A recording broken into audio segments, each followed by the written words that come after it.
Boa noite a todos e todas. Obrigado por participarem dessa nossa roda ao vivo, atualmente mais conhecida como live. Antes de tudo, é bom adiantar que esse encontro, um dos objetivos do encontro, é a nossa campanha de doação de cestas básicas, de máscaras, de medicamentos, através da vaquinha solidária que o Comitê de Solidariedade, que a gente apoia, vem entregando nas comunidades do Preventório, Jurujuba, Jacaré, e agora em algumas comunidades de São Gonçalo e Itaboraí, todas em Niterói. A última conta já eram mais de 1.600 cestas básicas distribuídas, isso aí deve dar por volta de umas 6.000 pessoas atendidas. E para esse trabalho a gente precisa da doação de vocês. E a forma de doar, você está vendo aí, deve estar vendo um QR Code aí debaixo, na extremidade inferior esquerda da tela. Você, ao acessar o QR Code com o teu celular, você vai ser dirigido ao site do comitê, associado ao Banco Comunitário do Preventório, e ali você vai poder fazer a sua doação. Existem outras maneiras de doar, e ao entrar no comitê, você vai entender qual a melhor maneira para você.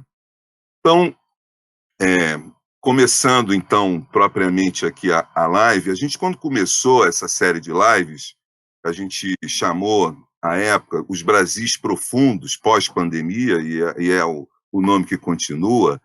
Quando a gente pensou na profundidade, naquela época, é engraçado o tempo da pandemia, aquela época foi uns 2 meses atrás, talvez 3 meses, já não sei mais.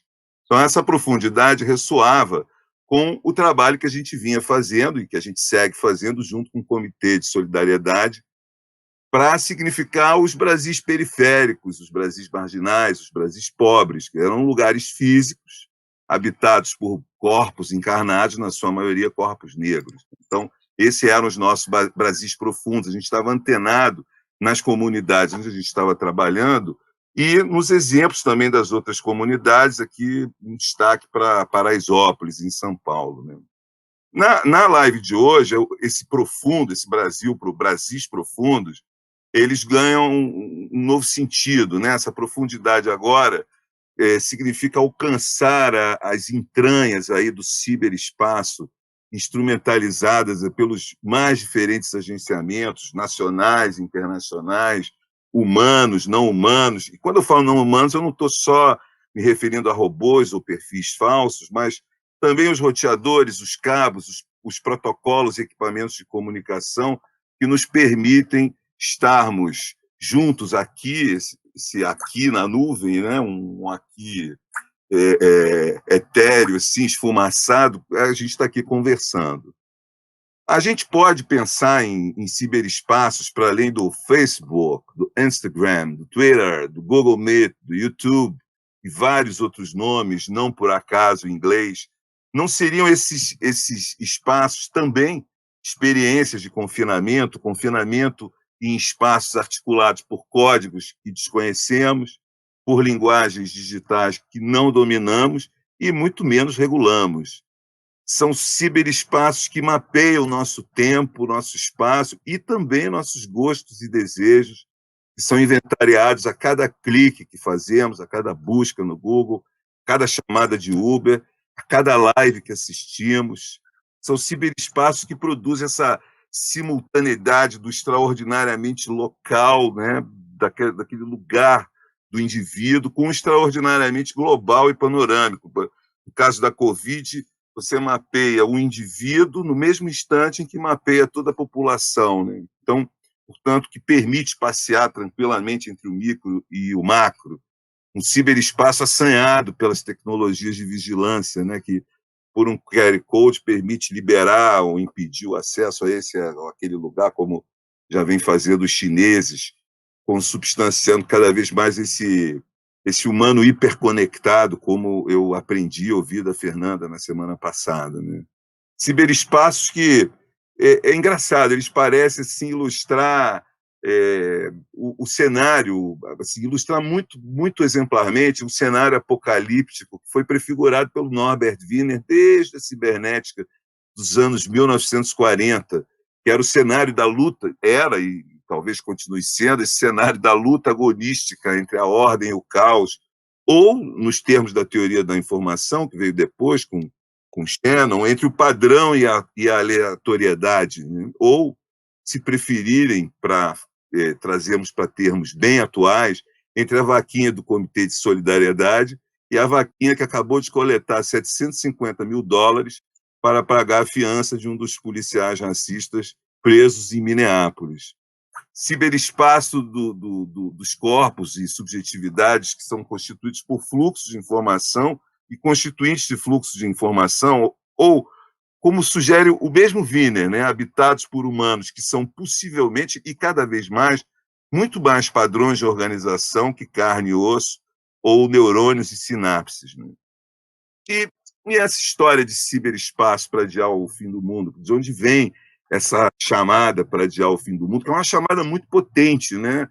Todo mundo vê a chamada e parece que é despertado, tem algo despertado dentro de si, né? Ela vem do Ailton Krenak, que é liderança indígena, que provavelmente todos ou muitos de vocês conhecem, do seu livro Ideias para Adiar o Fim do Mundo. O Krenak, para ele, a nossa espécie humana não está assegurada, o nosso modo de vida marcha inexoravelmente para a destruição da vida em nosso planeta.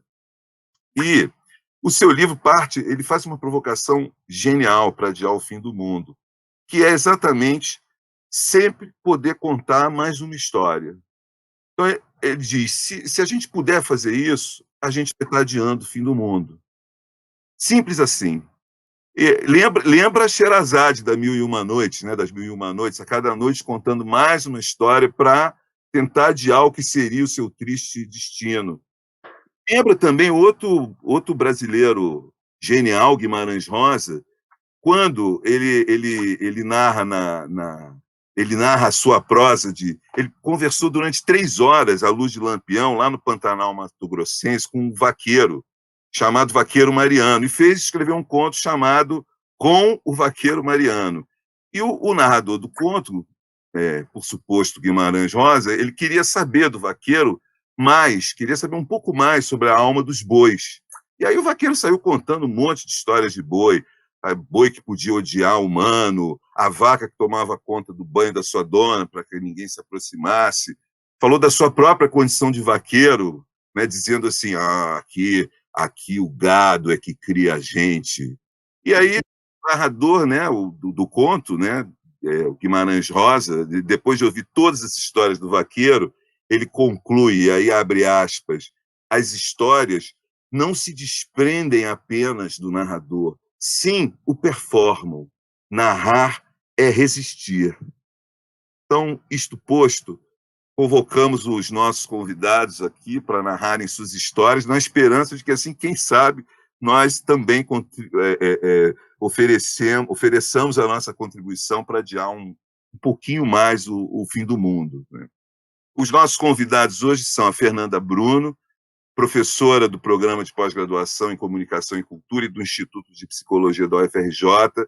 Ela foi pesquisadora visitante na Sciences Po, em Paris, 2010 e 2011, do Departamento de Humanidades Digitais do King's College, em Londres. Atualmente coordena o Media Lab da UFRJ, é fundadora da Rede Latino-Americana de Estudos em Vigilância, Tecnologia e Sociedade, o LAVITS, atualmente pesquisadora colaboradora do Surveillance Studies Centers da Queen's University, Canadá, e editora da revista DR. E publicou Máquinas de Ver, Modos de Ser, Vigilância, Tecnologia e Subjetividade, pela Sulina, em 2013, e, mais recentemente, Tecnopolíticas da Vigilância, Perspectivas na Margem, pela Boitempo, em 2018, e é coeditora da revista DR, D de dado R, Discussão de Relação. Davi Nemer, ele é professor no Departamento de Estudos de Mídia da Universidade da Virgínia, Estados Unidos, é especialista em antropologia da informática, com trabalho de campo em Cuba, México, Brasil, Índia e na região dos Apalaches, nos Estados Unidos. E Nemer é autor do livro Favela Digital, o outro lado da tecnologia, e escreve para o The Guardian, o El País, The Huffington Post, Salon e o The Intercept. Suas pesquisas em ensino abrangem a interseção dos estudos sociais de ciência e tecnologia, tecnologias de informação e comunicação para o desenvolvimento e interação humano-computador. Atualmente, Nemer está examinando as questões relacionadas à radicalização e desinformação online, assim como a ascensão da nova extrema-direita no Brasil e no mundo. O Márcio Moreto é professor da Escola de Artes, Ciências e Humanidades da USP e doutor em Ciências da Computação pela mesma universidade. É coordenador do Monitor do Debate Político Digital. Atualmente atua na área de estudos culturais, investigando a polarização do debate público por meio de pesquisas de opinião e análise de redes sociais. E, finalmente, Letícia Cesarino é professora do Departamento de Antropologia e da pós-graduação em Antropologia Social da Universidade Federal de Santa Catarina. Trabalha no campo dos estudos sociais da ciência e tecnologia, atualmente com foco em processos de digitalização da política, neoliberalização da vida e pós-verdade. Nós estamos transmitindo essa live pelo YouTube, então vocês, quem estiver assistindo, pode, através do chat, colocar seus comentários, suas perguntas, e que a gente vai estar, cada um vai falar por volta de 10 a 15 minutos, e aí, ao final, a gente vai abrir para as perguntas de todos vocês. Então, aproveitem a oportunidade, ok? Então, é isso. Vamos começar, então, convidando o Davi Nemer para se apresentar. Davi, é contigo agora. Eu estou mudando. Boa tarde, pessoal. Henrique, muito obrigado pela introdução. Muito bom estar aqui com vocês. Letícia, Fernanda, Márcio, muito obrigado. Eu acho que esse é um tipo de debate que a gente precisa ter, que é interdisciplinar.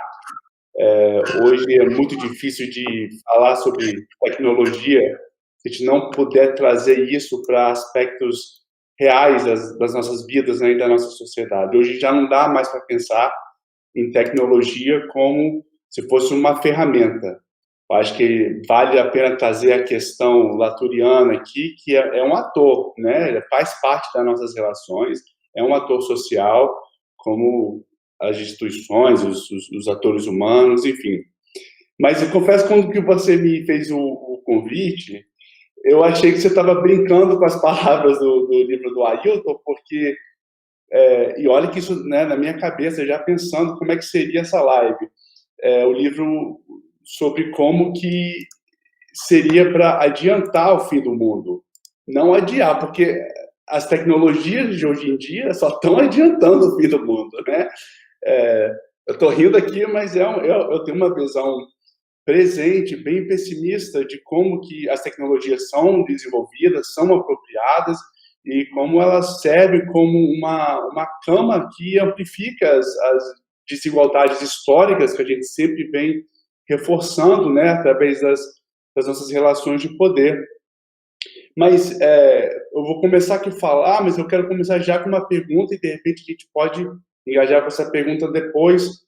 É que o Ailton, no livro dele, né, ele praticamente desenvolve uma crítica, né, da ideia de que critica a ideia, né, da humanidade como algo separado da natureza. Mas a provocação que eu deixo aqui já de antemão é se tem como pensar na humanidade como algo separado do ciberespaço ou das tecnologias, que eu digo tecnologia digital. Será que tem? Deixa aí vocês pensando e eu vou aqui desenvolvendo aqui meu tema. Então, pessoal, eu venho desenvolvendo um trabalho na área, né, de estudos sociais da tecnologia desde 2013, quando eu estava fazendo a minha pesquisa de campo, minha etnografia nas favelas de Vitória. Eu estava ali tentando entender como que os processos tecnológicos e as relações, né, computador-humano, poderia, talvez, trazer essa esperança de adiar o fim do mundo, ou então, se realmente a tecnologia fosse esse espaço onde as pessoas pudessem buscar se livrar, né, de forças opressoras que lidam no dia a dia.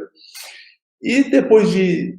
Eu comecei essa etnografia em 2013 e fui até 2014, né, foi um ano ali. E foi justamente naquela época que a gente teve os protestos de 2013. que foi uma época muito interessante, porque foram protestos em que tivemos diversos setores da sociedade, nós tivemos a esquerda, a direita, a Marielle Franco, por exemplo, ela foi muito presente, né, nos protestos no Rio de Janeiro. Então, quando eu terminei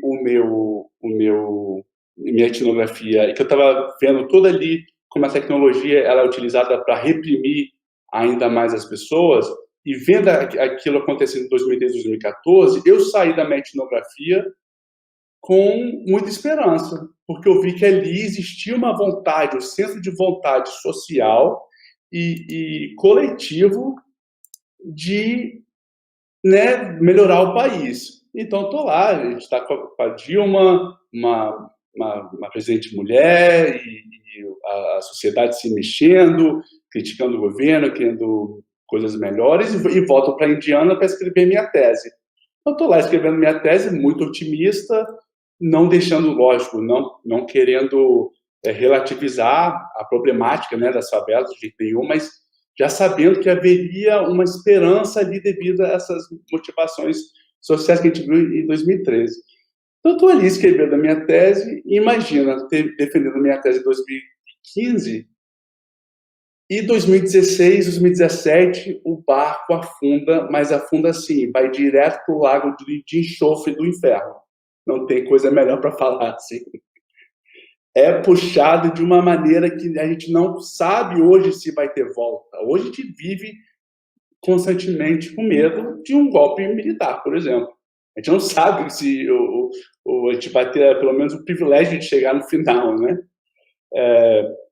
E eu fiquei pensando, como é que isso aconteceu? Como é que eu vi ali as pessoas usando tecnologia na favela, tinha uma coisa ali otimista, para se materializar no Bolsonaro. Foi aí, então, que eu comecei essa pesquisa no WhatsApp.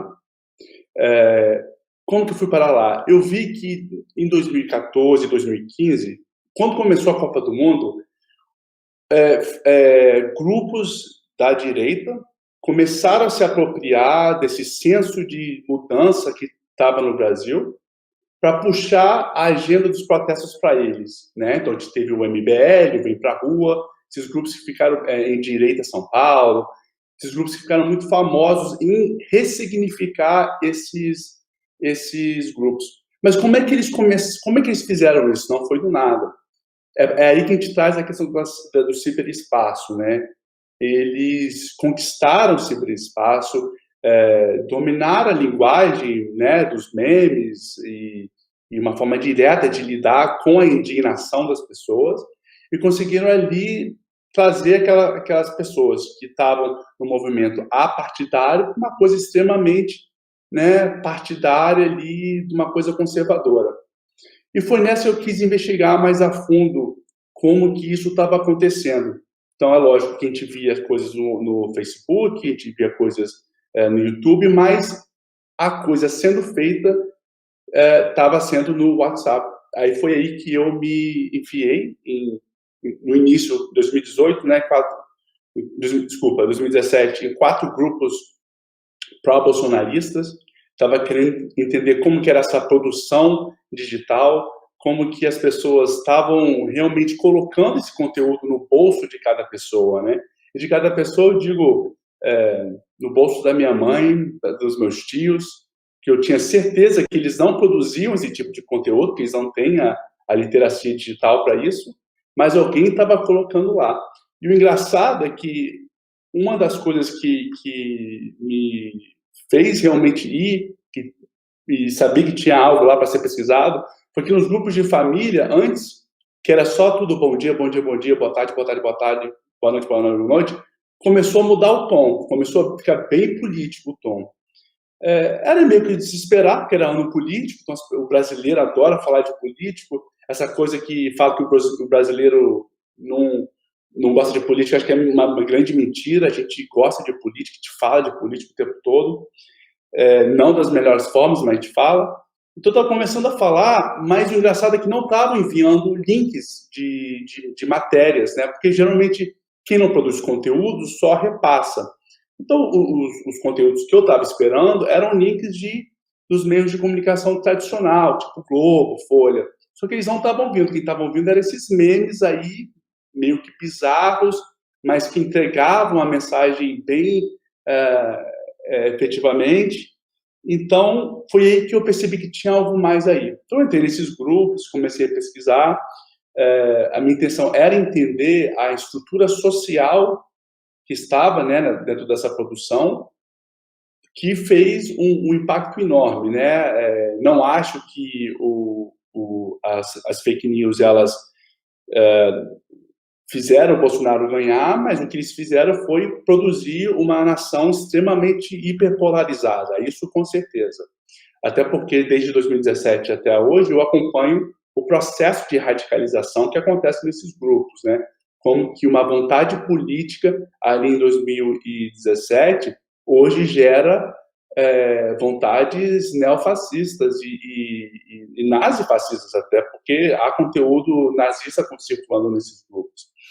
Então, acompanhei, eu consegui desmantelar essa infraestrutura social, teve, né, eu fiz uma taxonomia ali, que tinha as pessoas que produziam a desinformação, que eram os influencers, tinha os que eu chamei dos bolsominions, que era o exército, na época eu chamei de exército voluntário, olha como eu era um pouco meio ingênuo, que, né, eram aquelas pessoas que circulavam pelas grandes redes, trazendo todos os conteúdos, tanto do WhatsApp para o Facebook, para o YouTube, para o Twitter e para o bolso, né, da minha mãe, dos meus tios, enfim, essa galera aí que queria uma referência política.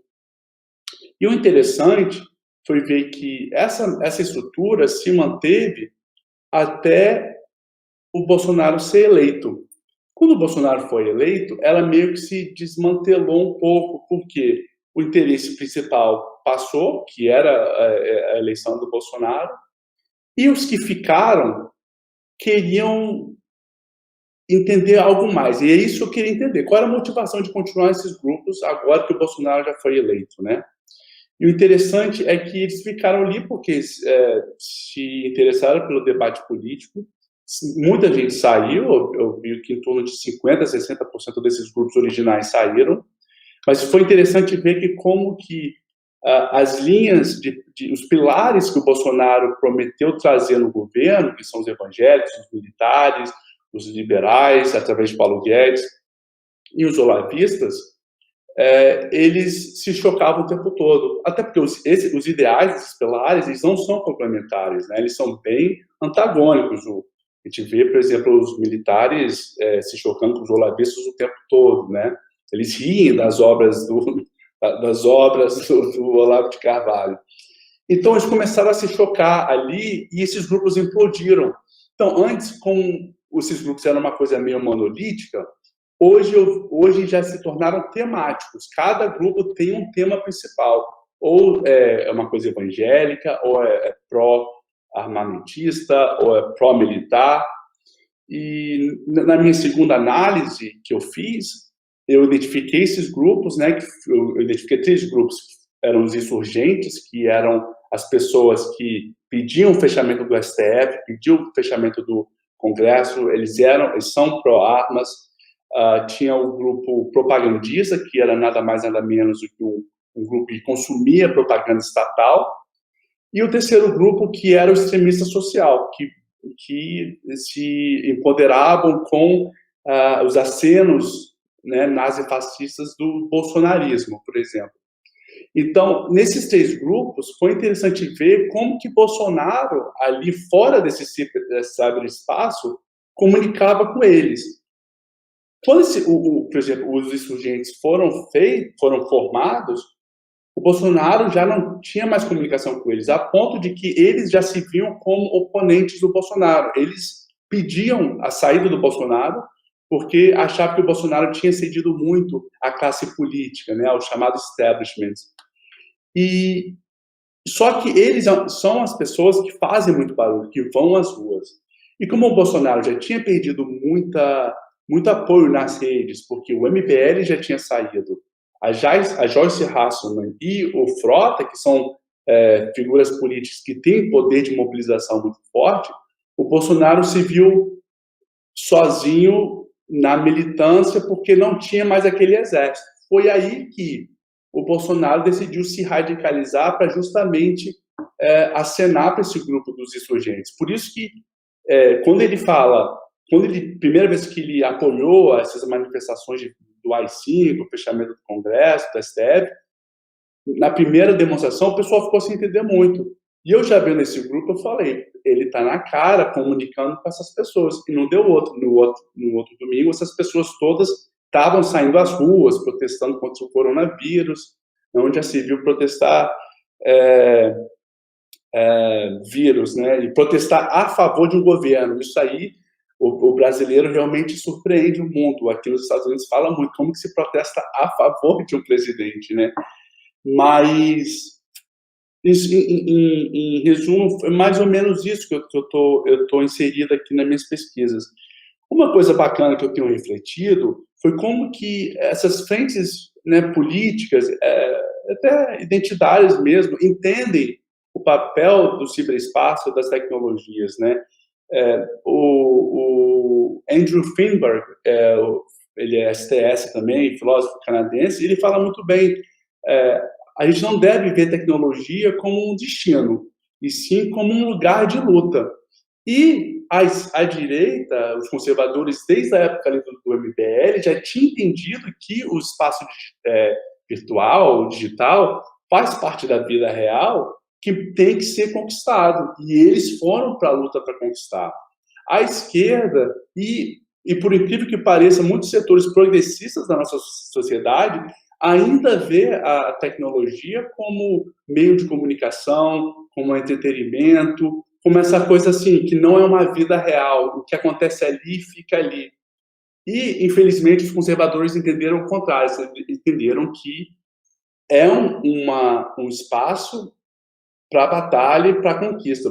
São guias que já vêm de Steve Bannon, né? Na verdade, não é nosso conservadorismo brasileiro é um tanto quanto ignorante, mas segue essa linha do Bannon, dessa estratégia, né? E eles seguiram e a receita deu certo também, porque eu acho que a gente não entende o papel do ciberespaço como um espaço de batalha, um espaço, né, tem que ser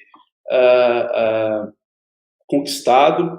Latour também deixa isso muito claro, né, como que não tem mais como, na nossa rede, tirar esses espaços como uma coisa discreta, no sentido que é uma coisa que você consegue definir as fronteiras, né? Aqui acaba o virtual e aqui começa o real. Já não há mais isso, a gente é tudo parte de uma rede. Eu acho ainda que Latour pega um pouquinho ao falar de diferenças de poder, né? E como a tecnologia amplifica essas diferenças de poder. Mas eu acho que ele é muito acertado ao falar que já está todo mundo aqui nessa rede e a fronteira já não existe mais. Então, eu vou terminar aqui, eu acho que eu falei que eu não tinha nem 10 minutos até ter passado. Mas já fala aqui que é isso, né? Que eu acho que a gente precisa entender que o ciberespaço é o espaço para ser conquistado. E eu vou terminar aqui, voltando lá à minha etnografia de 2013 e 2014, porque agora eu estou escrevendo o livro. E é justamente essa provocação que eu estou pensando. Como que eu vou falar de uma etnografia que aconteceu em 2013, 2014, onde existia um otimismo, e hoje a gente está, como eu falei, nesse lago do enxofre do inferno, né? Como é que eu falo? E eu voltei para Paulo Freire, e a minha abordagem vai ser freiriana, no sentido em que eu defino, né, um framework lá chamado de tecnologia mundana, e a tecnologia mundana não é um artefato digital, mas sim o processo em que o oprimido se apropria da tecnologia do opressor para achar formas de sobreviver num sistema que oprime ele o tempo todo.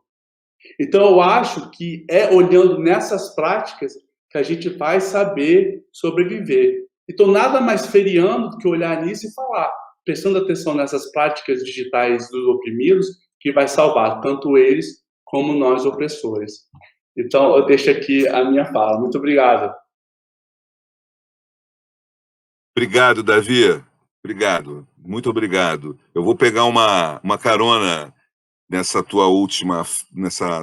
última parte que você falou da apropriação das tecnologias dos opressores, para lembrar que tem uma tecnologia opressora, que aqui no caso é o QR Code que está embaixo na tela, aí abaixo na tela, que é uma tecnologia para os oprimidos nesse momento, para você, se puder, entrar ali, ler o QR Code, você vai ser conduzido ao site do Comitê de Solidariedade, do Banco do Preventório, e poder fazer a sua doação para a campanha de doação de cestas básicas, que agora já cestas básicas, medicamentos, máscaras, que a gente está fazendo nas comunidades do Preventório, Jurujuba, e já estamos indo para Itaboraí e São Gonçalo. Já foram mais de 1.600 cestas, eu vou repetindo, porque eu acho que é importante que a gente colete esses fundos, angarie essas doações, porque sem elas a gente não consegue fazer o trabalho do Comitê de Solidariedade.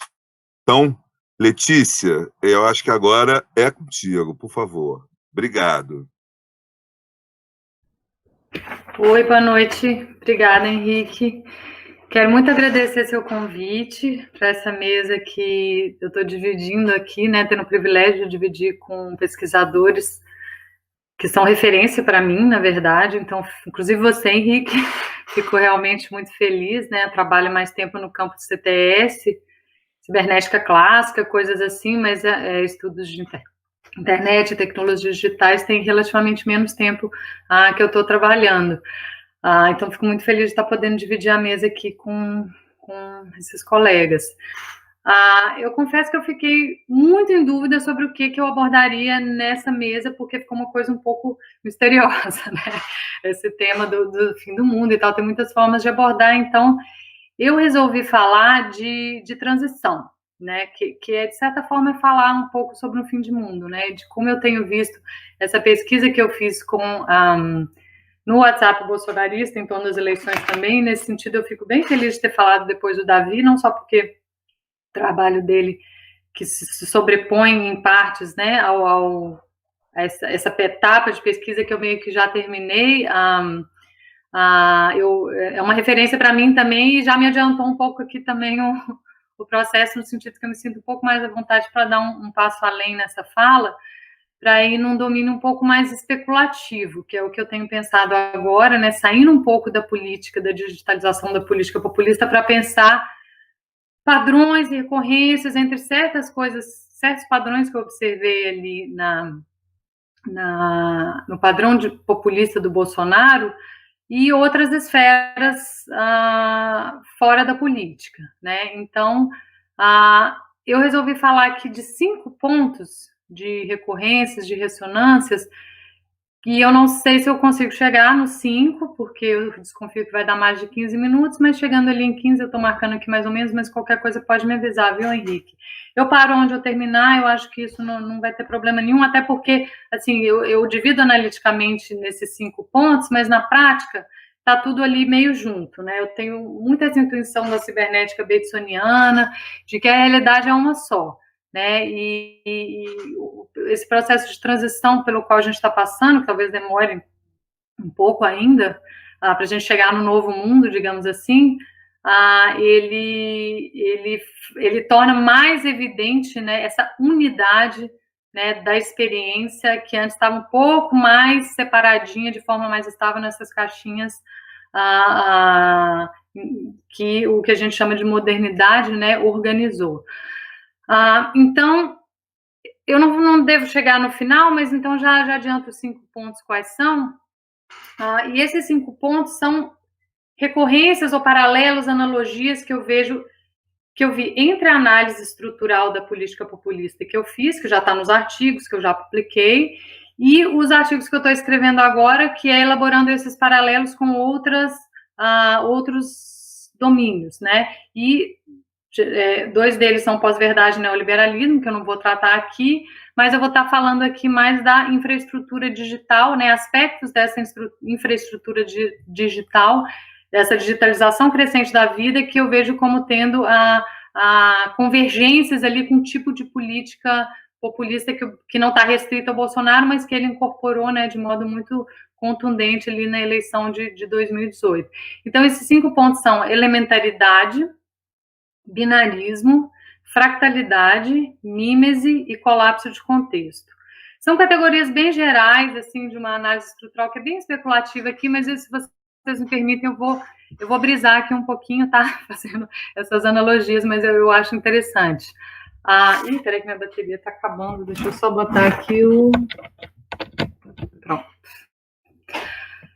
Então, a questão da elementaridade, quem é da antropologia, é bem no sentido ali das formas elementares mesmo. Né? O que eu quero dizer com isso? O que acontece quando certas estruturas históricas que estavam relativamente estabilizadas, até, digamos assim, os anos 60, os anos 70, começam a se desestabilizar?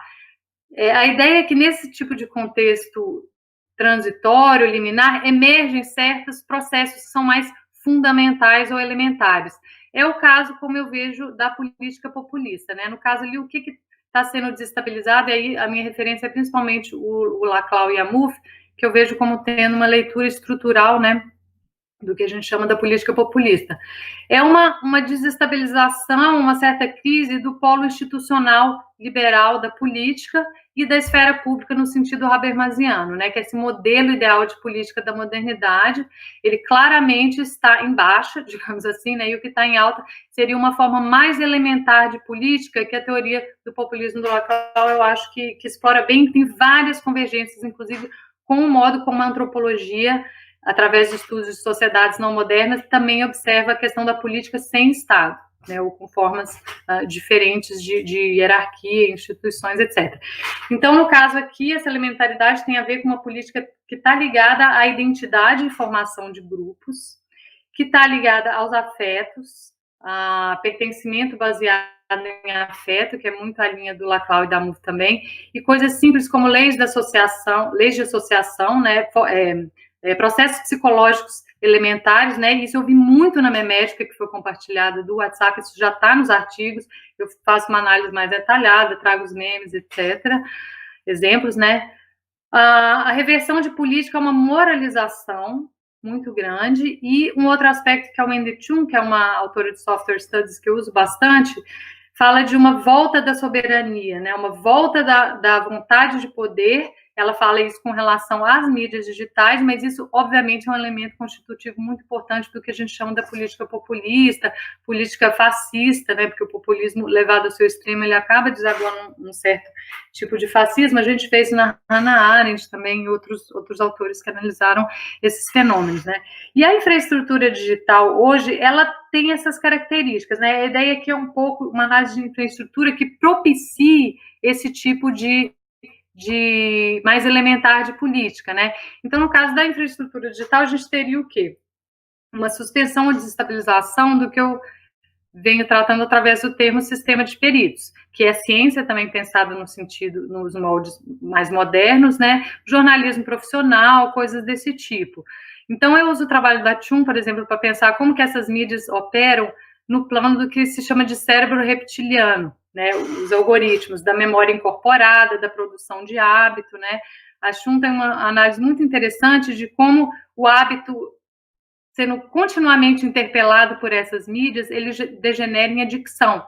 Isso tem a ver com essa economia da atenção muito competitiva que é a internet, né. E um outro ponto que ela levanta, que eu acho que tem bastante a ver com o populismo quando visto num plano mais, desse ponto de vista mais estrutural, é que essas mídias digitais, isso é uma característica que ela associa ao neoliberalismo também, é operar numa espacialidade de rede e numa temporalidade de crise permanente. Isso tem muito a ver com aquelas discussões sobre guerras híbridas e outros pontos que conectam ali com a questão do populismo também. O segundo ponto do binarismo está muito evidente também, né, na análise do populismo do Laclau, é um tipo de política que se baseia na construção dessa fronteira amigo-inimigo, né, e aí o Laclau vai recuperar esses teóricos da política não liberais, principalmente o Carl Schmitt, de novo, né, o tipo de política não liberal entrando em evidência. Outro ponto com relação ao binarismo que o Davi apontou é essa prevalência de polarizações, né? Eu nem diria polarização, mas polarizações, né? O Márcio também tem trabalhado isso, e uma polarização, eu acrescentaria ainda, pensando no Gregory Bateson, são polarizações do tipo cismogênese, né? Eu trabalhei bastante a noção de cismogênese a partir da memética no bolsonarista durante a campanha, também está nos artigos, e eu acho que isso tem ressonâncias fortes também com essa infraestrutura digital, na medida em que o digital, ele é o quê? Ele é basicamente binário, né? Ele é 0, 1, mais e menos. Isso está na arquitetura das mídias sociais, né, de forma muito forte. Então, você é sempre ali confrontado com escolhas binárias, né? Você segue, não segue, você friend, você unfriend, você está dentro do grupo ou você está fora do grupo. Nessa forma de estruturação é muito prevalente, né, nesses ambientes digitais. O digital também opera através de bifurcações, né, esse tipo de escolhas bifurcadas. Tem a questão dos algoritmos homofílicos, que a Shum trabalha bastante também, né, ou seja, a ideia de que similaridade gera conexão, e não similaridade, ou seja, diferença não gera conexão, e no caso ali das eleições a gente viu, né, essa divisão muito clara, né, em câmaras de eco e bolhas, ou filtros bolha, enfim, tem vários termos aí que designam isso, que se retroalimentam muito claramente com o tipo de estratégia populista que foi avançada pelo Bolsonaro, né. O terceiro ponto é a questão da fractalidade, né, que diz respeito a topologias e temporalidades não lineares. Eu já trabalhei isso bastante nos artigos também, então não vou me alongar muito aqui, mas em torno do que eu chamei de corpo digital do rei, né, ou seja, como seguidores do Bolsonaro tomaram o lugar dele, principalmente depois da facada, quando o corpo da liderança, né, do líder populista efetivamente se retira, e os seguidores, os usuários, eles passam a replicar aquela gramática populista, né, e fazer campanha para eles. Isso também já está nos artigos, eu trago bastante detalhes e exemplos dos grupos, né. Isso acontece justamente, a eficácia disso está ligada a essa topologia fractal, né, na medida em que é o mesmo, entre aspas, padrão, que é o padrão do todo, que vai sendo replicado em cada parte, mas é como fractal natural, ele é replicado com uma leve diferença, né, a autossemelhança, ela nunca é semelhança, ela nunca é identidade absoluta, né? Então a gente vê isso na memética da campanha, no sentido de que, embora a gramática que se replicasse fosse a mesma, os conteúdos eram vagos o suficiente para que cada grupo social, no limite, para que cada pessoa pudesse completar o conteúdo daquele significante com o seu próprio significado, digamos assim. Então isso joga bem com o coração da teoria do populismo do Lacan também, que é essa dinâmica de construção de equivalência entre diferentes, né, de construção de unidade a partir de particularismos, né, particularidades. Isso é interessante, tem muito a ver com a infraestrutura digital de hoje também, não só porque o digital ele é fractal, né, eminentemente, assim, o fractal ele está no mundo analógico também, mas tudo isso que eu falo que é do digital é uma intensificação de tudo isso que também está, obviamente, já existia antes da invenção, né, desse tipo de tecnologia, mas ele exacerba essa característica que é do populismo também, como eu analisei, de um processo que é um tempo plural e singular, né? E no caso do Bolsonaro, isso é muito claro naquela metáfora do caleidoscópio, que é a metáfora do Levi-Strauss, que a Isabella Calli usa também, na medida em que ele era um Bolsonaro só, sim, ele tinha essa unidade, mas ele tinha versões segmentadas dele, que foram disparadas, né, nesses memes no WhatsApp, de modo a poder lançar uma rede ampla digamos assim, cobrir, né, lançar uma rede sobre uma proporção ampla do eleitorado ali. Isso tem a ver com isso, eu faço uma analogia também com a segmentaridade nua, porque é muito parecido, né, se você for olhar em termos estruturais.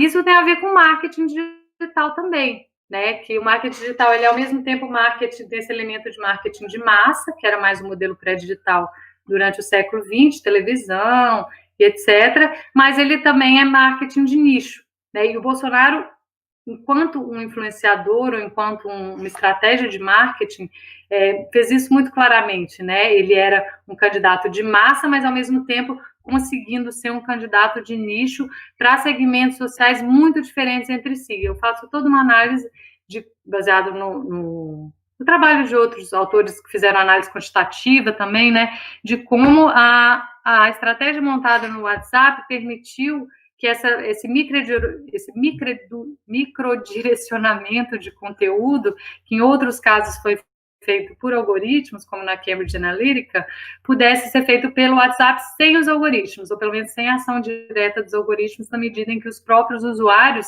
iam replicando e distribuindo esse conteúdo através de trajetórias diferentes para eleitores muito diferentes. Mas essa possibilidade de segmentação, meu argumento é que ela já estava no conteúdo que foi disparado, né? A engenharia reversa que eu fiz foi no sentido de tentar desvelar a intenção inicial do design, né, desses conteúdos que eram disparados, e o Davi está certíssimo de que, com certeza, a chance disso ser espontâneo é zero, né? Mas, na medida em que isso passou a circular naquelas redes, foi se retroalimentando com os usos espontâneos das pessoas comuns, sim. Então, é muito difícil você falar, né, de controle, de manipulação num ambiente como esse, fractalizado, né, fractal como esse. Ainda tenho tempo, dá para falar da mímese bem rapidamente? O quarto ponto seria a mímese, né, que é essa caráter autossimilar, né, do fractal, que a gente observa tanto na política populista. Tem um autor que analisa o Modi, que também faz essas ponderações com relação a ele. Eu acho que é o caso de todos esses populistas aí, né? E que também é uma característica também do digital. O digital é uma tecnologia de cópia, né?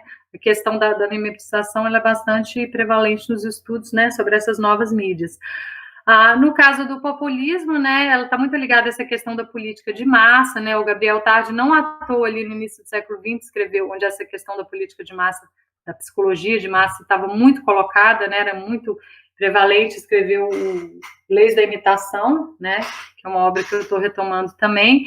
E a questão da mímese tem a ver com a performatividade, o caráter muito performativo, né, do tipo de linguagem que é a política, porque o líder populista, ele basicamente recria a multidão à sua imagem e semelhança, de certa forma, né? Então, eu analisei ali no caso dos memes disparados, dois tipos de mímese muito comuns, né? A mímese identidade, que era aquela que conecta aí os dois eixos do Lacan, né? A mímese identidade, ela conecta, estabelece uma contiguidade entre líder e povo, né? O líder e seguidores, e a mímese inversa, que ela diferencia o seguidor e o líder e os seus seguidores do inimigo comum, que era o PT, né, e todo aquele comunismo, etc. E aí é uma mímese inversa, né? Ou seja, o inimigo é o eu invertido. E aí o processo de cismogênese simétrica entra para ir separando cada vez mais os dois grupos ao longo dessa linha. Isso estava muito, muito, muito, muito claro nos memes também, tanto a mímese identidade quanto principalmente a mímese inversa, que eu achei mais interessante, né? E aí eu acho que dá para chegar no último ponto, né? Que é um ponto que, de certa forma, recupera todos os outros, que é a questão do colapso de contexto, que é um conceito, uma noção, né, dos estudos de internet, que eu até vi o grupo do Márcio, né, com o Pablo Hortelado, o pessoal do Internet Lab também, que eu cheguei nesse contexto, achei bastante interessante, porque ele conversa muito com o que eu estava usando, que era a ideia de liminaridade do Victor Turner, né? Ou seja, essa ideia do caleidoscópio, né, no caso do Bolsonaro, por exemplo, ele é o candidato que está comunicando num ambiente de colapso de contexto, porque ele está comunicando com vários públicos ao mesmo tempo, né? E essa ideia dos públicos se sobrepondo, né, é basicamente, eu acho que o espírito dessa ideia de colapso de contexto, por exemplo, da Dana Boyd, né, que é uma característica dessas mídias também, principalmente das mídias sociais, né? Então, claramente ali durante a campanha Bolsonaro, você tem vários colapsos de contexto, né? Principalmente entre eu apontei alguns aqui, né, esferas sociais, né? Então, entre política e outras esferas que idealmente deveriam estar separadas da política, principalmente entretenimento, indústria de entretenimento, vários elementos de internet, desde de fanfic, fandom, essas coisas, né, elementos mais da cultura da internet, a questão da religião, a questão da monetização, que muito claramente ali eu já vi que era um dos impulsos para as pessoas estarem se envolvendo naquilo, né? Ou seja, a questão econômica também fica tudo misturado ali.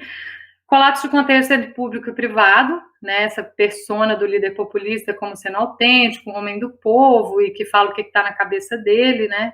É algo, inclusive, assim, racionalizado pelo Olavo de Carvalho, por exemplo, como sendo proposital para destruir uma estrutura política hipócrita, né? Que eles chamam do... Como é que é o pessoal? Eles falam que é o pessoal que é educado. Agora eu esqueci o nome que eles usam, eles têm um termo irônico para falar desse pessoal que é muito formal, né? Essa política muito formal, mas que no fundo estaria, né? Seria uma hipocrisia para esconder uma corrupção de fundo, coisas desse tipo. Colapso de contexto entre líderes e seguidores, claramente, né? Lideranças populistas, como qualquer influenciador, faz muito crowdsourcing, né? Essa análise do Modi que eu comparo também, ele fala isso, né? O Bolsonaro faz isso, ele está o tempo todo pegando conteúdos, né? Linguagens e dos seus próprios seguidores, né? Então tem um certo colapso de contexto ali entre influenciador e influenciado. E você tem uma dificuldade muito grande de discernir espontaneidade, autenticidade, de manipulação, fabricação, branding, e essa é uma das dificuldades que eu acho de se regular esse tipo de mídia, porque aquela figura do direito, né, do autor, do sujeito, bounded, né, identificável, autônomo, que tem uma intenção, ação, né, ação e reação são bem, né, causa e efeito são bem delineados. Isso não funciona aqui. Aqui é causalidade circular e cibernética do início ao fim. Então, é muito, muito complicado a gente estar aplicando o nosso aparato legal para esse tipo de fenômeno, né? E aí eu chego ao fim, né? Porque, no fim das contas, a estrutura digital é um pouco isso, né? Ela colapsa contextos, o último artigo que eu publiquei, ela fala como ela oferece um ambiente de liminaridade, onde aqueles seguidores do Bolsonaro ali, eles entravam sem os seus marcadores sociais muito visíveis, né, nesse tipo de ambiente, nesse tipo de grupo. E ao fazer isso, você criava um ambiente para que eles pudessem se reconectar, né, ou se conectar enquanto identidade, mas em bases totalmente novas, né, que é isso que o Bolsonaro estava propondo para eles.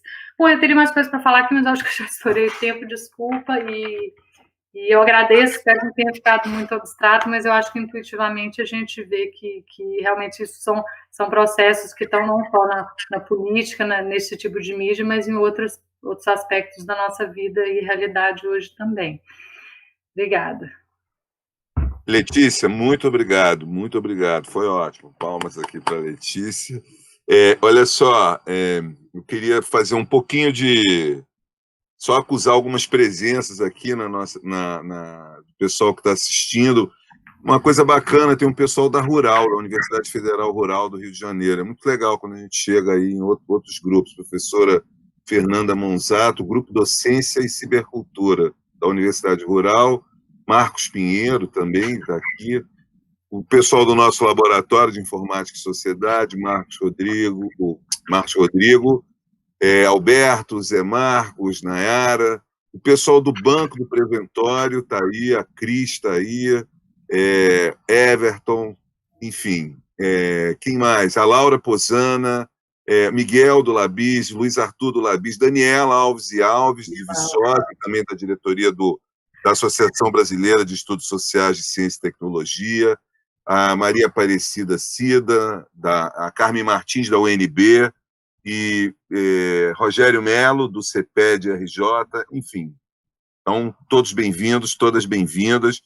Relembrando o QR Code aí embaixo na tela para fazer a sua doação para o Comitê de Solidariedade.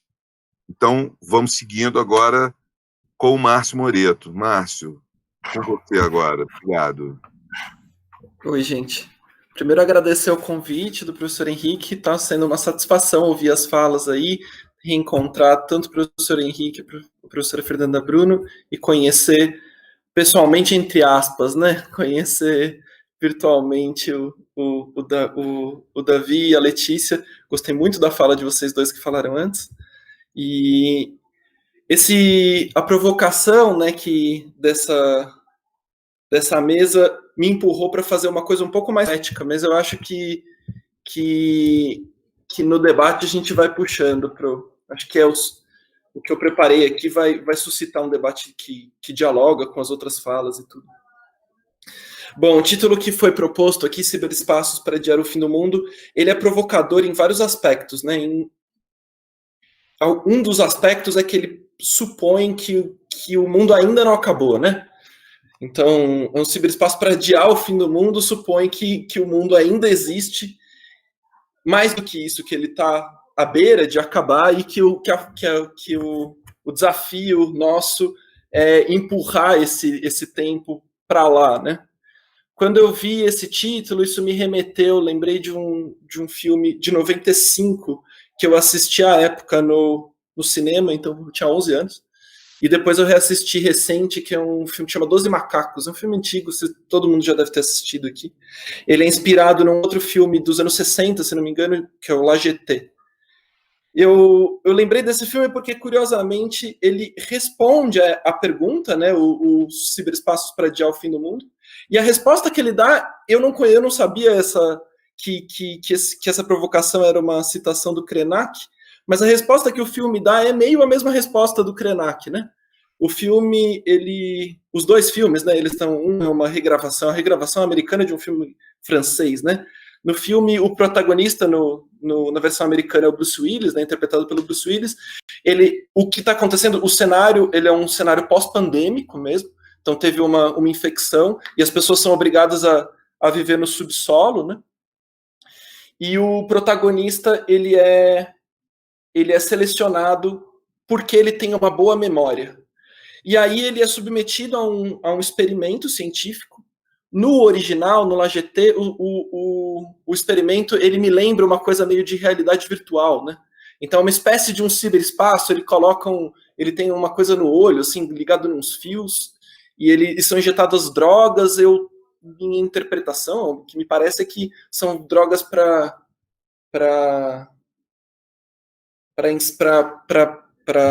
provocar nele essas lembranças, né? E aí a missão dos protagonistas dos filmes é voltar no passado, que no fundo estou entendendo que é uma metáfora para lembrança, né? Por isso que eu estou achando que isso dialoga com o Krenak, é tentar resgatar, tentar lembrar eventos sobre o que disparou esse processo pandêmico que levou ao fim do mundo, para auxiliar os cientistas a tentar encontrar uma cura, né? E aí o que acontece, isso é um tema meio recorrente, isso também acontece no Branco Sai, Preto Fica. Eu reassisti esses dias um outro filme também que toca isso, é um que chama Te Vejo Ontem. O que acontece é que o protagonista, ao fazer esse exercício da memória para tentar coletar as informações ali, para tentar salvar o mundo, ele se envolve na memória, né? E ele tem a ilusão de que ele vai poder viver no passado e que ele vai poder mudar o passado de fato para que não aconteça a pandemia, no caso dos filmes, né? E aí, é claro, o que acaba acontecendo é que, embora ele consiga ressignificar uma porção de símbolos do passado, e ele revive mudando uma porção de coisas, mas o desfecho é o mesmo, porque o passado, o desfecho é o desfecho que tem que acontecer, que é, enfim, um desfecho trágico, né? No final das contas, a resposta que eles estão dando é que a tecnologia, né, o ciberespaço para adiar o fim do mundo, é esse exercício da memória, né? É esse exercício de tentar lembrar do tempo em que as coisas eram melhores. Queria começar lembrando desses filmes, e desculpa trazer isso, mas é porque eu tô... Difícil também que fazer uma coisa otimista, assim, essa coisa de adiar o fim do mundo, num contexto tão difícil. Essa semana eu perdi um amigo, e é um amigo com quem eu convivi em 2011 no movimento do Ocupa Sampa, que eu interpreto hoje, passados 10 anos, que foi um movimento populista. Eu acho que nesse sentido tem um monte a dialogar aí com a Letícia.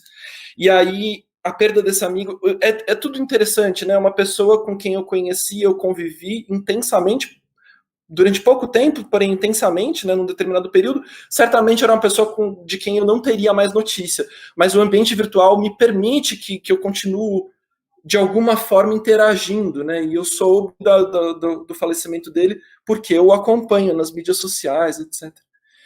E a gente viveu junto esse período de 2011, e nesse período a gente, de alguma forma, experimentou ali, não só a gente em São Paulo, mas acho que isso está conectado com o movimento que se espalhou pelo mundo ali no começo dos anos 2010 e que chegou em São Paulo. Se fala muito do Occupy Wall Street, tal, as pessoas esquecem que isso chegou no Rio também, teve o Occupy Rio, não foi tão pequeno, não. Eu acho que no Brasil é um episódio aí da nossa história que ficou um pouco apagado. Não que eu acho que tenha sido tão grande, mas ele foi uma espécie de uma pré-história de 2013 que tem uma importância que foi pouco contada. Então, é isso, eu vou tentar, eu não tenho tanto tempo, mas o meu exercício, dialogando com a provocação do Henrique, é contar as narrativas, aí é relembrar. A narrativa que eu tenho para contar é uma narrativa sobre 2011, certo? E... Tá bom. A experiência que a gente viveu ali foi uma experiência que tem esse caráter populista, né? Eu queria resgatar isso. Se o mundo tivesse acabado propriamente, o exercício aqui seria um exercício só de relembrar essa história e de ficar recontando, reinterpretando essa história e tentar contar outras histórias a partir dessa numa espécie de reinterpretação. Mas vamos supor que ele não acabou ainda, certo? Vamos supor que ainda há mundo e que ainda existe a possibilidade da gente adiar o fim e que, portanto, o papel aqui seria não só o de recontar a história, mas tentar entender a partir dessa experiência e de outras, né? Eu tenho essa para trazer o que é que pode ser feito para adiar o fim do mundo, certo? Seguindo aí a provocação que foi jogada, né? Eu acho que eu tô dizendo isso porque fosse recontar, né? Recontar a história simplesmente, mesmo reinterpretando, me colocando ali na proposta do filme, seria recontar 2011 e aí inevitavelmente ia chegar em 2013 e inevitavelmente a gente ia ter o impeachment da Dilma, inevitavelmente eu ia reviver a eleição do Bolsonaro, né? Mas eu acho que a gente pode fazer melhor do que isso, que é tentar entender a partir das experiências que foram vividas o que pode fazer, o que a gente aprende com elas. Eu acho que uma coisa muito interessante de 2011 também, para conectar com essa coisa dos cyberespaços, é que foi um movimento obviamente articulado no contexto digital, né? As pessoas que se encontraram em 2011 na rua não se conheciam digitalmente. Eu fui empurrado para ir conhecer o movimento de 2011 porque coisas que eu li no Facebook, no Twitter, e isso era a realidade de quase todo mundo que se encontrou ali. Por outro lado, talvez paradoxalmente, o que tem de interessante em 2011 e a sua característica principal não é o digital, é exatamente o fato de que a gente se encontrou, e não só a gente se encontrou, como a gente acampou, a gente morou. O movimento de 2011 em São Paulo, pelo menos, ele é um movimento que foi 45 dias de acampamento no Vale do Agabaú, que depois perdurou como uma espécie de um grupo semi-articulado que durou até o comecinho de 2013, até a véspera dos levantes ali de junho. Muitos dos meus amigos que viveram, com que eu conheci em 2011, eles protagonizaram, tiveram um papel importante na articulação e na divulgação dos atos de 2013. Eu sempre me sinto bem privilegiado, porque eu pude assistir o junho de 2013, que eu considero o episódio mais importante aí da nossa história recente, de um lugar muito privilegiado, de quem entrou nessa história logo antes, de forma que eu não tinha tanta ingenuidade de estar começando a me politizar em 2013, que acho que é a história de tantas e tantas e tantas pessoas, mas ao mesmo tempo eu também não estava há tanto tempo politizado, de forma que eu olhei com preconceito para 2013, né? Eu cheguei num lugar meio curioso, num lugar que eu considero privilegiado. Tá, mas o que eu queria trazer de 2011? Eu acho que uma característica importante de 2011 aí é que a gente foi capaz, de alguma forma, de articular uma série de demandas muito distintas. Tinha lá nos Estados Unidos, o que deu disparo do Occupy Wall Street foi exatamente uma provocação da revista, é uma revista, né, do Adbuster, que se perguntava qual é a única demanda de vocês. E o movimento ele se negou a ter uma demanda única. Porque, no fundo, ele era um movimento populista. Né? A articulação que foi feita foi construir uma retórica de que existiam que o 1% do grupo mais rico da população, ele corrompe o sistema político e que todas essas demandas que estavam reprimidas de grupos como feministas, do ambientalismo, os indígenas, os antiproibicionistas, moradores de rua, tudo isso que se encontrou ali em 2011, essas demandas que são muito difíceis de articular, elas se articulam quando você constrói, porque é como se o 1% corrompe o sistema político de forma a barrar essas demandas todas.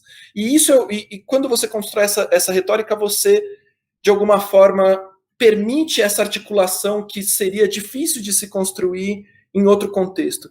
Eu acho isso muito, muito interessante. Fora outras coisas que eu não quero tratar aqui, porque acho que foge um pouco, teve um caráter muito pré-figurativo essa experiência de 2011, que eu acho que ela é essencial e inevitável se a gente vai pensar em adiar o fim do mundo, enfim. Mas queria me focar um pouco no populismo. Por que eu queria me focar no populismo? Eu queria me focar no populismo porque o populismo é o que aproxima 2011 do bolsonarismo, né? O bolsonarismo também é populista, só que num outro sentido, né? Eu acho que o que estava acontecendo, na verdade, é que ambos esses...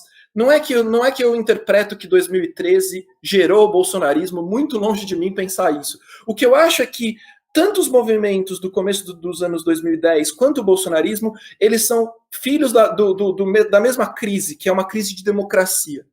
O populismo foi a resposta dessa crise. Enfim, foi a resposta dessa crise. Do nosso lado, do lado progressista, por assim dizer, que viveu os movimentos, essa onda de movimentos, a resposta que foi dada foi uma tentativa de construir uma outra institucionalidade paralela, de certa forma. A gente era muito, muito influenciado pelo movimento zapatista, né? Uma esperança de construir uma espécie de uma institucionalidade que fosse paralela ao Estado, né? E nesse processo, a gente virou as costas para o Estado. Quando o populismo conservador, que foi o que articulou, o que está na base bolsonarista, a aposta deles foi a de eleger um líder autoritário, inclusive, né? Tá. Eu acho que isso. E aí a gente está nesse lugar que a gente chegou agora, né? Então, eu não sei muito bem o que mais trazer disso. O que me parece é que o desafio da minha geração, a gente interpretou o desafio, a gente entendeu o diagnóstico de que existe uma institucionalidade em crise e que a resposta a essa institucionalidade em crise era ter uma criatividade para oferecer outras formas de se organizar, outras institucionalidades. Ao fazer isso, e ao, de certa forma, negar essa institucionalidade que estava em crise, a gente foi capaz de articular demandas que seria difícil de articular de outra forma. Por outro lado, ao fazer isso, a gente deixou vago o espaço do poder institucional que foi ocupado pelo bolsonarismo. É assim que eu estou interpretando, e é claro que fazendo isso eu estou dialogando com um grupo muito específico aqui, que são as pessoas que estão acompanhando aí uma certa forma de construir política, que foi o autonomismo da qual onde eu fui formado politicamente. Mas a minha interpretação é que essa dicotomia que a gente constituiu, que me formou politicamente em 2011, o bolsonarismo ensina pra gente que a gente precisa ter uma outra resposta.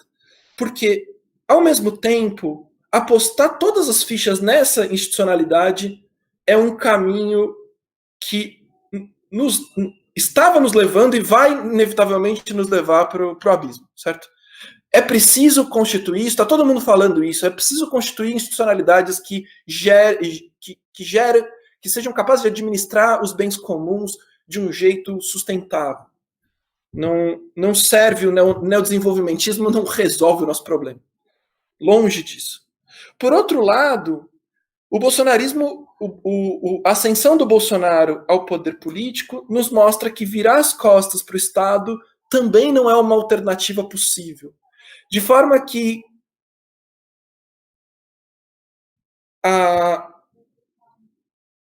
o desafio da minha geração é esse desafio dificílimo, que é, ao mesmo tempo, constituir novas institucionalidades capazes de responder a essas demandas e, ao mesmo tempo, ocupar o espaço político.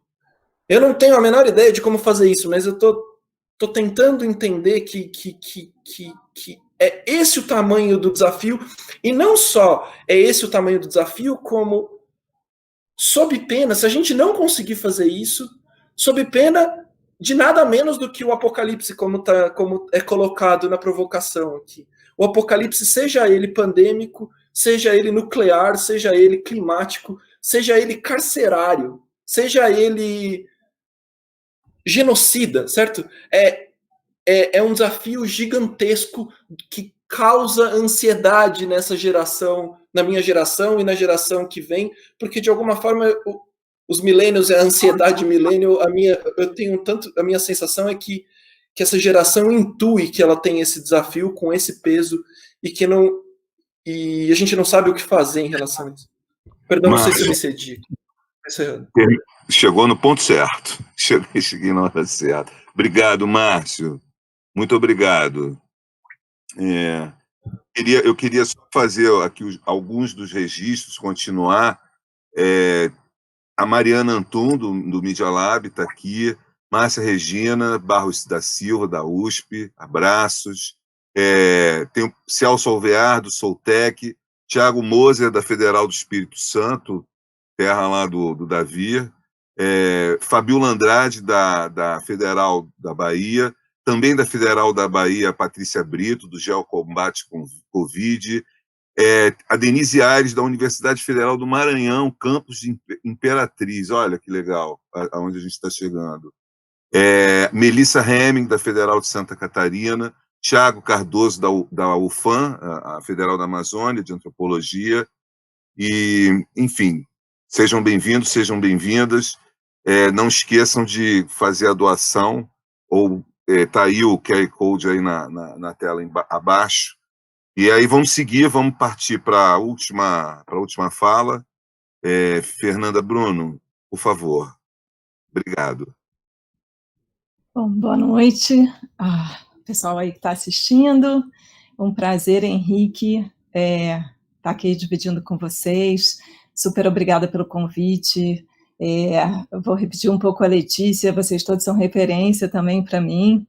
E é uma alegria estar aqui junto. Acho que vamos ter uma boa conversa. E foram ótimas todas as falas. Fiquei aqui para o finalzinho e, como todos, eu também me senti muito provocada pelo título. Demorei algum tempo a decidir que caminho tomar, né? Esse título aí inspirado, né, nesse belo livro do Krenak. Eu vou me concentrar em um ponto que tem sido um ponto recorrente nas minhas pesquisas sobre cultura digital, sobre algoritmos, sobre vigilância e sobre subjetividade, que é o sequestro do futuro. Né? Eu vou explorar isso que eu estou chamando aqui de sequestro do futuro, né? Para falar de possibilidades aí de adiar o fim do mundo, em dois níveis. Né? O primeiro é o fato de o futuro da web, ou do que a gente chama mais amplamente, né, de cultura digital, ser hoje fortemente pautado por um pequeno grupo, né, de empresas, um monopólio, né, nos termos clássicos, que são a Google, Amazon, Facebook, Apple, Microsoft, né, que hoje se popularizou no acrônimo GAFAM. Então, esse é um primeiro nível, né, desse sequestro, quer dizer, o futuro da web está assim, muito concentrado na mão de 5 empresas, né, ou de outras que satelitam em torno dessas, e um segundo nível aí do sequestro do futuro se daria no âmbito do modelo de negócios que hoje predomina, né, na web, que a gente já chamou de ciberespaço, ele implica algoritmos de previsão ou de predição e de modificação de comportamento, que envolvem também, é um pouco isso que eu vou tentar mostrar, um sequestro do futuro, em escala mais micro, em escala mais cotidiana e continuada, mais contínua, né? Então, quer dizer, nesse nível, a gente sabe que as nossas condutas online, né, elas não são apenas monitoradas, né, mas elas são também antecipadas, né, implicando, portanto, um sequestro aí, num nível cotidiano do nosso campo de ação possível, colocado a serviço da produção de mais e mais engajamento, né? Que, por sua vez, vai retroalimentar a massa de dados pessoais e relacionais que gera, por sua vez, o valor dessas plataformas. Então, esse movimento de antecipar nossa conduta para influenciar sobre a nossa conduta, para nos manter mais engajados, para gerar mais dados, ele cria uma engrenagem cotidiana que está continuamente sequestrando a ação seguinte, a ação por vir.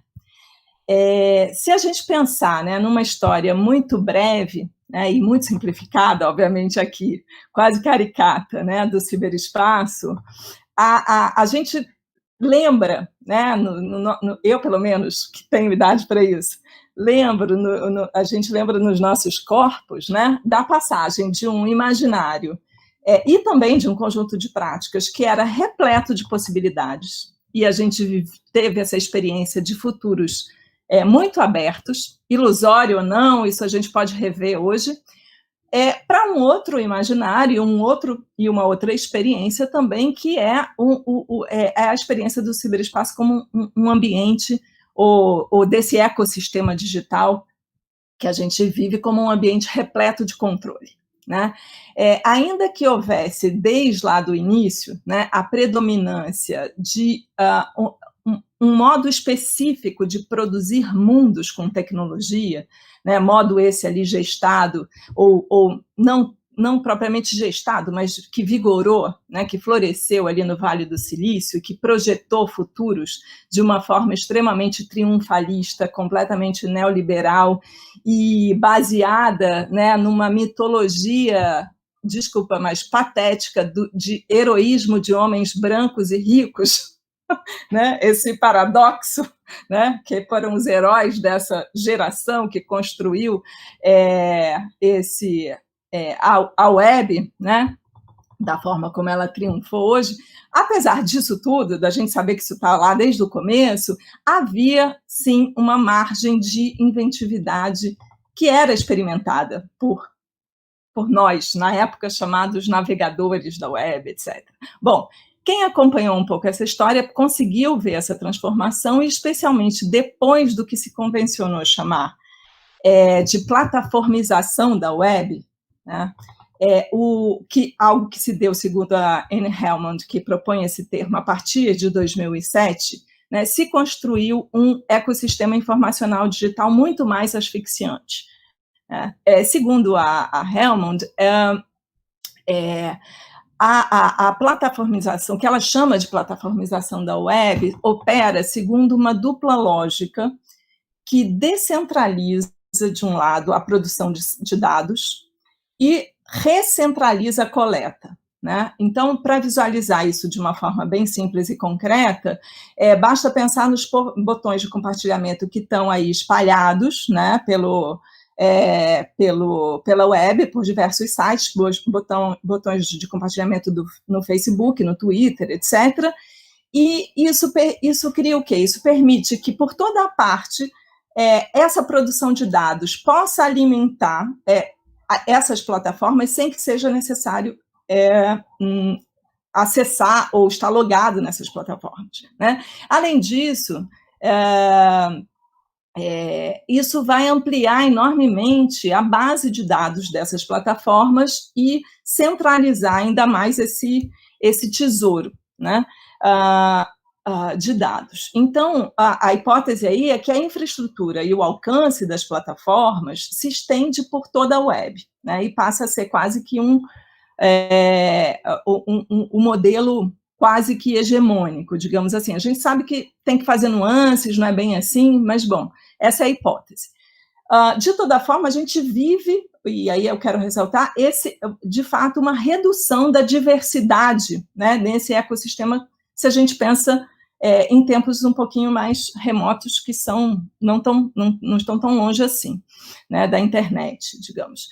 Ao mesmo tempo, como eu apontei, a gente sabe que esses dados produzidos e a relação entre eles vão alimentar, como eu já disse, né, um modelo de negócios que vai envolver não só a monetização dos dados que nós produzimos e das nossas interações, mas uma fortíssima mediação algorítmica da paisagem informacional que a gente visualiza e por onde a gente trafega, né? Quer dizer, ao mesmo tempo, essa mediação ela vai também operar sobre as nossas condutas, como eu disse, atrelando, né, esses processos de monitoramento digital a estratégias econômicas que estão voltadas para previsão e modificação do comportamento.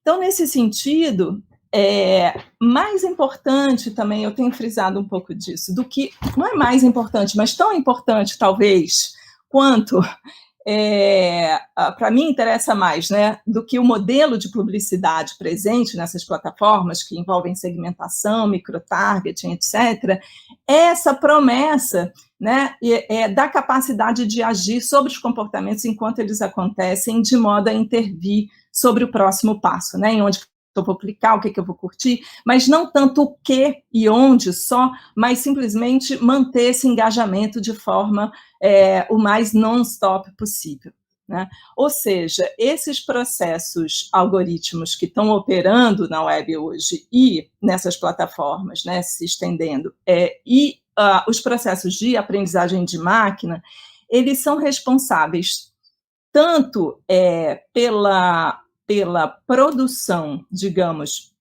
de um conhecimento, né, sobre as nossas ações, a partir desse imenso volume de dados que é analisado continuamente, quanto pela oferta personalizada de um mundo visível de ações e de interações possíveis, né? E é nesse movimento aí que eu falo que tem um certo sequestro do futuro, desse futuro imediato, né, cotidiano. Então, tanto as nossas ações hoje, né, a forma como a infraestrutura da web opera, né, as nossas ações e a relação entre as pessoas, né, esse elemento tão vital, que é esse elemento relacional, né, o modo como nós nos relacionamos, se torna imediatamente disponível, né, para o cálculo computacional e vai alimentar como eu já falei, não só modelos de negócios, mas também, que é algo que eu tenho investigado mais, que são modelos de conhecimento e modelos de gestão dos comportamentos. Quer dizer, eu tenho trabalhado com isso, o que eu venho chamado de racionalidade algorítmica em 3 níveis, né? Um é esse nível do modelo de negócios, o outro é o nível que eu até exploro menos, mas o outro são os níveis de como que isso também representa uma mudança no modo de produção de conhecimento sobre indivíduos e populações e uma mudança também na forma de gerir comportamentos, né, de gerir condutas. E gestão essa que envolve a antecipação e a modulação do futuro. Então,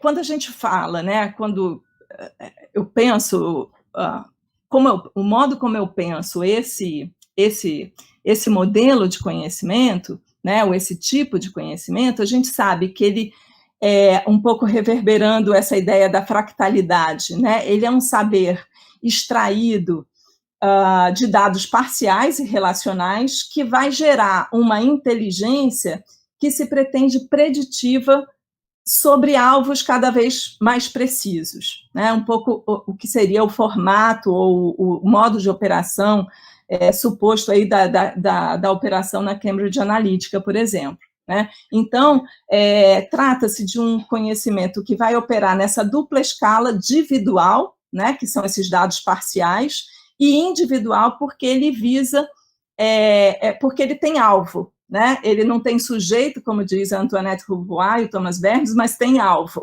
né? Porque ele visa inferir algoritmicamente inclinações de interesse, de hábito, de desejo, etc., de pessoas que vão se tornar objetos ou alvos futuros de ações como microtargeting, sistemas de recomendação, direcionamento de conteúdo, etc. Então, o saber preditivo, né, desses algoritmos, ele define, né, a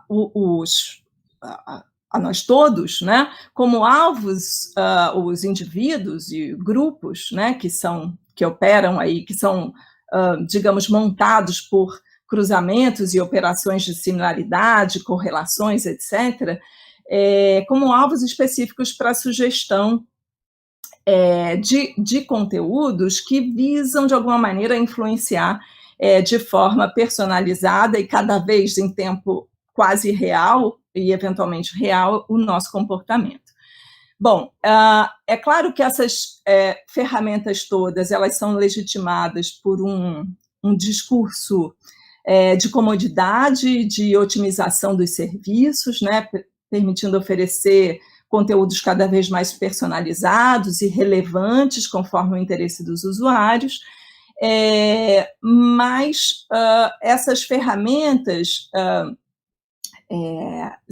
de captura, né, irrestrita e intensa, né, de informações, vai também ser cada vez mais usada, né, e aí essa é um pouco a pesquisa mais recente que eu tenho feito, no sentido de explorar aí vulnerabilidades psicológicas, cognitivas e emocionais para influenciar uma série de processos de tomada de decisão e comportamentos de usuário, né? Eu ressalto aí a presença, né, da chamada economia comportamental, né, que reúne um campo, né, um conjunto de teorias que vem do campo da psicologia, né, behaviorismo, psicologia cognitiva, psicologia evolutiva, neuropsicologia, etc., uma espécie, um mix, né, um combo, né, meio selvagem, assim, de teorias, e que eu estou falando da apropriação disso no marketing digital, né, para desenvolver modelos que vão identificar e prever padrões sobre, no modo como as pessoas, por exemplo, tomam decisões no plano da economia ou num determinado contexto, e visando entender como que eu faço como é possível intervir sobre essas escolhas, né? E uma das estratégias ou uma das tendências, né, dessa aplicação aí da teoria da economia comportamental ao marketing digital é dar uma extrema relevância aos fatores contextuais, né, ou ao que se chama de arquitetura de decisão, ou seja, como que uma determinada organização do contexto, né, vai me permitir que certas decisões sejam mais prováveis do que outras, né? Então, essas técnicas podem envolver desde a elaboração da interface até o design de softwares ou recursos técnicos das próprias plataformas.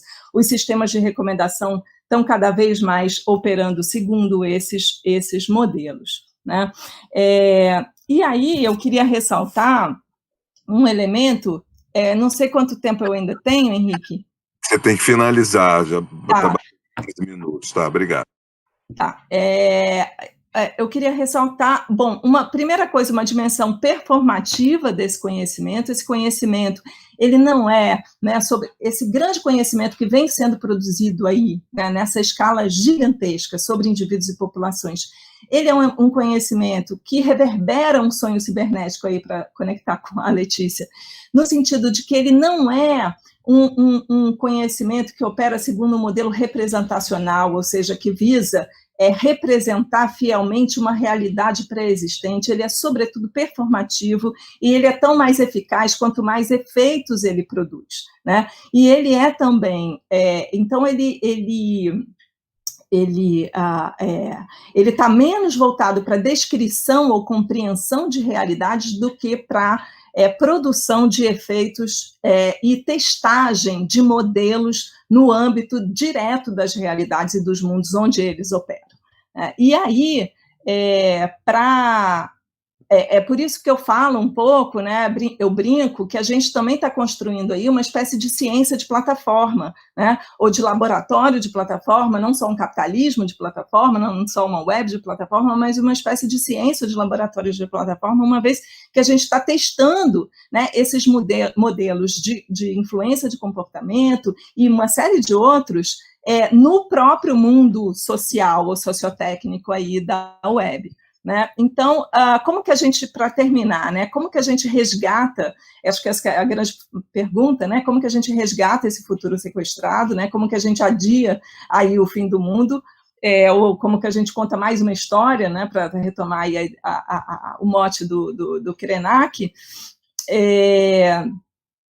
Eu, obviamente, não tenho resposta para isso, mas eu vou fazer só uma provocação. Eu acho que um dos desafios ou uma das brechas, né, e aí, claro, eu só falei das capturas, é óbvio que no meio disso aí tem milhares de brechas, e até, num certo sentido, o bolsonarismo e a forma como o bolsonarismo se apropriou dessas redes todas mostram o quão de brechas tem aí, mas também o quanto tem de diálogo e de afinidade, enfim, acho que essa é uma questão para a gente discutir, mas a minha provocação vai no sentido de uma urgência que eu acho que se coloca hoje da gente repensar tanto esse monopólio, né, no âmbito do ciberespaço, quanto a esse modelo de operação das plataformas que é muito pouco permeável à participação diversa, heterogênea da sociedade num